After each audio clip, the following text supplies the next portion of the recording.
ध्यान एक विज्ञान में मेरे साथियों का फिर से एक बार स्वागत है। हम जैसे जैसे बहुत सहजता से श्वासों को अंदर बाहर करके गहनता से सांस लेना और छोड़ना आरंभ करते हैं, नियमित प्राणायाम करते हैं, तो हमारे शरीर में ऑक्सीजन की जो मात्रा है वो धीरे धीरे बढ़ती जाती है। और जाहिर सी बात है, जब हमारे शरीर में एवं हमारे ब्लड में ऑक्सीजन बढ़ेगी तो यह ऑक्सीजन ब्लड के साथ हमारे दिमाग को भी नरिश करेगी। हमारा फोकस बढ़ेगा, इम्प्रूव होता चला जाएगा, हमारी मेंटल हेल्थ इम्प्रूव होती है, स्ट्रेस रिलीज़ होता है, हम खुश रहते हैं। जब हमारे ब्लड में ऑक्सीजन लेवल बढ़ता है, हम बहुत तरोताज़ा फील करते हैं। हम कम समय सोते हैं और ज़्यादा फ्रेश रहते हैं। कहने का अर्थ यह है कि एक स्वस्थ आदमी के लिए ऐसा माना जाता है कि उसे 8 घंटों की नींद लेना अति आवश्यक है, ताकि वो अगले पूरे दिन का चैलेंज बहुत अच्छे से फेस करे, अपने सारे कामों को, अपनी सभी क्रियाकलापों को बहुत ढंग से निभाए और खुश भी रहे, थके भी नहीं। परंतु जब हम बहुत अच्छे से प्राणायाम करते हैं, ध्यान करते हैं और हमारे शरीर में ऑक्सीजन लेवल प्राणायाम की बदौलत बहुत अच्छा होता है, उसका परिणाम ये रहता है कि हम वही 8 घंटों की नींद 5 घंटे में पूरा अच्छे से पूरी तरह से पूरी कर लेते हैं, फ्रेश होते हैं। और वो 3 घंटे जो बचते हैं उनको हम अपने कार्य में, अपने जिज्ञासा, अपने रुचि के अनुसार जिस भी चीज़ में हमें जिज्ञासा है उसमें यूज़ कर सकते हैं। तो ऐसा भी नहीं कि नींद छूटी और ऐसा भी नहीं कि हमारा रुझान जिस तरफ है वो विषय छूटा, ऐसा कह सकते हैं। तो यदि हमारा रुझान ध्यान की तरफ हो गया है, तब हम ज़्यादा जिज्ञासु हो जाते हैं। हम कौन हैं, कहाँ हैं, क्या मैं शरीर हूँ, क्या मैं शरीर में हूँ, तो भीतर सदा एक दूसरा आभास बना रहता है, फिर वो कौन है जो हमेशा सही गलत का हमें एहसास कराता है, जो अक्सर सब प्रश्नों के उत्तर भी देता है, जो पूर्वाभास से भी कभी कभी अवगत कराता है, फिर वह कौन है।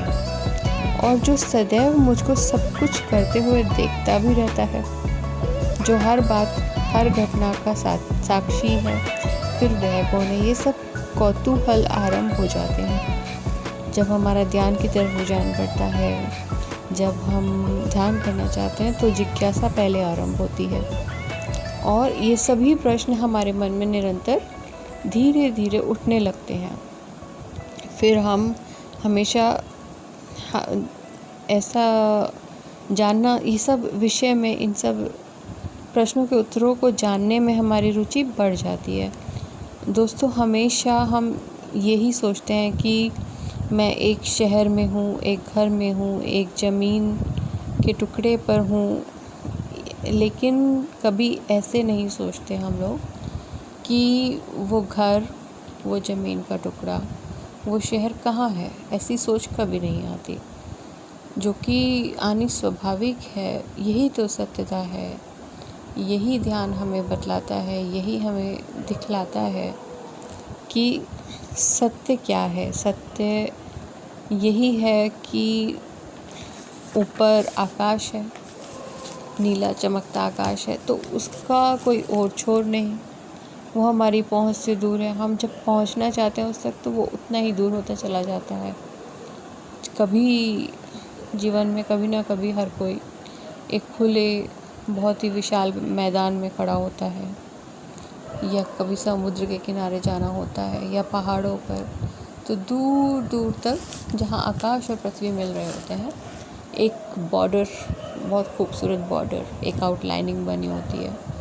वो आउटलाइनिंग गोल होती है। अगर हम ध्यान से देखें तो वो मिलान, वो गोलाकार बाउंड्री क्या है। और पृथ्वी घूमती है, तो पृथ्वी के घूमने का एहसास क्यों नहीं होता। और पृथ्वी कितनी विशाल है और कहाँ है। जब पृथ्वी इतनी विशाल है, जहाँ ये भ्रमण कर रही है, वो स्थान कितना विशाल होगा।